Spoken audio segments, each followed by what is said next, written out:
invited, and we had a great conversation thereafter. So why don't you introduce yourself, Ed? Sure. So my name's Ed Dawson-Taylor. I've had a few lives already. I've been a software engineer and at some point decided to follow my passion into digital animation. And there was a blurred boundary between the two, and I'm still making software, but trying to stay more of an artist and creator at the moment. I've currently am working on The Lion King, which I can say. Beyond that, I'm not allowed to say, apparently. He dies in the end. Oh, so my name's Trump. Oh, real loud. That's good. So, yeah, currently, you never know. He's probably listening. Yeah. It's great. Careful.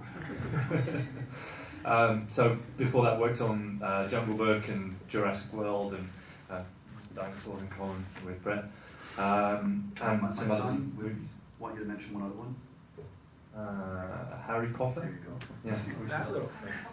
Yeah. My wife was actually working on the last one, and that's how we met. I wasn't working on it. I worked on the fifth one, but she came to London to work on that movie. Talk about potions, love potions, that kind of thing. Yeah. That's it. So what That are you was doing my today? trick. Or what are you doing going forward when we talk about trends? Okay, so I'm very passionate now in using this medium to do to work on subjects which matter to me, and those subjects are those that relate to social impact and environment primarily. I've created a virtual reality experience called Monarch VR, which highlights an endangered species. That's actually on Google Play, and I put it out there as an experiment in VR, and donated all the proceeds to an organisation that works with the butterflies. But, just really as an experiment to see how people picked it up and how people took that subject and rolled with it, and it was an interesting experience, a great experience. So I'm trying to do more things around those subjects. Also seeing virtual reality. I know we're not supposed to get into the trends, but Okay, you can go for it. Follow the trend. Go for it. I'm just, it's good just to keep on going. You're in the groove. So I've been making, I would say, immersive experiences for a long time through my the beginnings in the EDM world, I guess. When I was doing, I was a VJ, and I made visuals for artists and other types of environments, domes, and all kinds of immersive environments. So I think what Brett said really resonated with me, and that the obsession with headsets and different pieces of technology at the moment really isn't something which I've been familiar with until now, and I'm still not focused on. And I think it's really it's about how do people want to experience this stuff, and really experimenting with the different ways of doing that. But it's really about what's a good use of this media. I mean, people are making it be about whatever they want, but there's the things which are useful are emerging, and I don't think that it's necessarily about headsets. Using them a lot, it's kind of it's one expression of that format. But being able to be in a room where everyone's experiencing that together in a social context, and seeing the power of people being affected by immersive media is where my passion is, for sure. It's 100%. So I'm trying to create those experiences, and have been for a long time. I used to be part of a group which took that kind of experience around the world, and we showed it as a performance and an installation in many places around the globe, including LA before I lived here. So anyway, that's my passion, is affecting people. Do you people. have a target specification that you're ultimately writing towards? I mean, are you more figuring of AR without it on display into some unintrusive interface, or where do you have any? Are you focused at all on delivery, or are you mostly focused just on the experience that you'll extrapolate any way you can? I'm mostly focused on the idea. The delivery is not important to me, and it never has been. I've worked on so many different formats, from domes to rectangle screens to tiny screens to headsets, different types of headsets, HoloLenses and holographic headsets, and AR through mobile.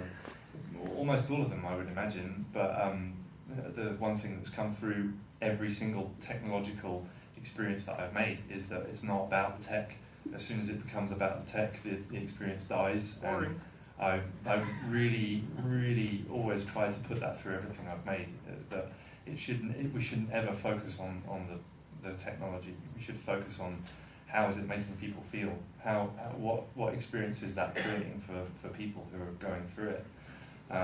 How is it affecting their hearts, not how is it affecting their brains as much. So that's where my passion really lies, is in the story maybe, or really the feeling, even more than the story. It's about a feeling, creating a feeling, a moment that can affect someone.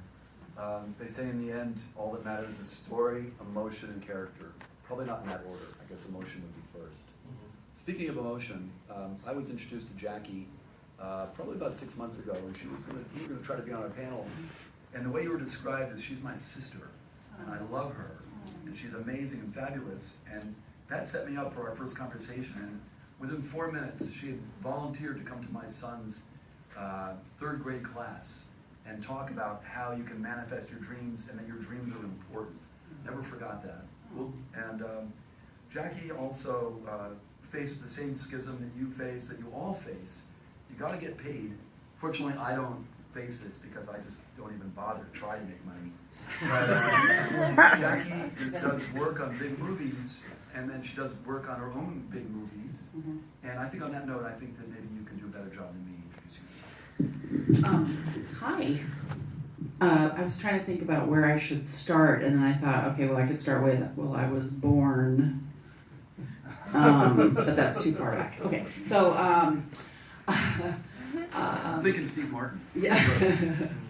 I've spent the last 20 plus years working in visual effects and animation.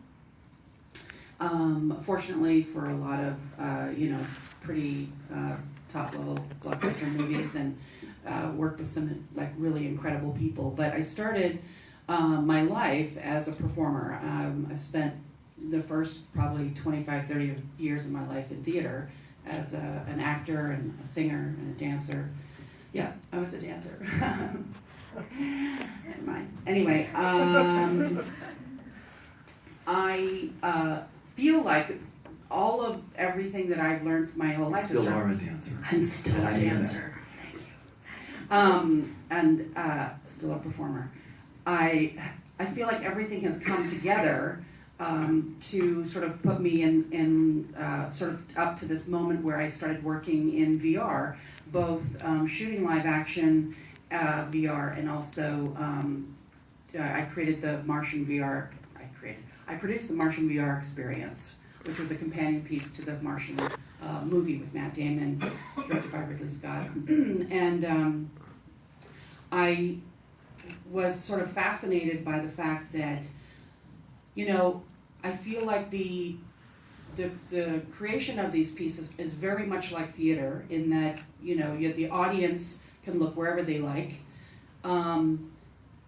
but the work has to be, the acting, the characters have to be very real. It has to be uber real, because it's so intimate that you can read the falseness immediately. And I find, I've been finding the whole process really fascinating. I love the fact that we're sort of on another platform figuring out how to tell a story, and I think until we figure out how to tell a story in this platform, in this medium, we've got a lot of fun ahead of us, and I think the discovery of all of that is what makes it really exciting. What else do you want to know about me? You see, Trends. You want to talk trends, or do you want to talk, where are you going? Where am I going? Oh, so anyway, I started my own small content company with a couple of partners, and really sort of discovering comedy in this space, more in the sort of live action space. We have some ideas about some animated pieces, but I also have a real strong desire to bring VR to people and children especially who are stuck in hospital rooms, because I feel like how amazing would it be if you were never going to get out of this one space to be able to go and do something that you thought you would never be able to have a chance to see up close. to be able to put that headset on and to have maybe 5 or 10 minutes where you get to be somewhere else. Anyway, that's a big passion of mine, and I'm talking with some major players right now. Starbright? The Starlight Foundation, Yes, stuff like that, yeah, I'm sort of having. Starbright is a really small one in I know. Torrance. Oh, Just no. made that up. It was Yeah, I figured. But anyway, that's a big passion of mine because I feel like that would be such a great use of VR. It's not like VX and it's not like XR. It's more like XX, which is just 2 little kisses. It's just a little kiss. Do you want to do, speaking of kisses, do you want to talk about what you're observing as a change in the last 6 months or? You know, or not? But I think what is interesting is, you know, in the history of the world, we have never been able to make a digital human except for 4 frames here and then 7 frames here and then another 10. Like you see it and you're like, oh, that's good. No, it's not good. Oh, it's really good. Oh, shit, no, I didn't get it. And then, oh, right there, it was, oh, it's so good. And so it's kind of like, oh. So I feel like what's great, and we were talking about this, like the community is in such open collaboration terms right now that I feel like we're all gonna help each other get to this place where we can actually see some really, really effective digital humans. And then the open collaboration is just such a great place to be. It just really accelerates innovation. And it feels good. It feels good to share with everybody kind of what you're doing. I kind of love this feeling of like, I'll just tell you what I know. You know, just like if you can throw out ingredients to all, 10 different chefs and they'll all make something different, kind of theory. And, but I think that's one of the biggest things is sort of this digital human thing I think is going to get better. I feel like there's a lot of discussion about location-based systems because of the fact that it's very hard right now. I haven't seen anything yet where you can really move the camera unless your body's moving where you don't get sick. I'm very susceptible to motion sickness, even in the car, and so I drive mostly myself. Or, yeah.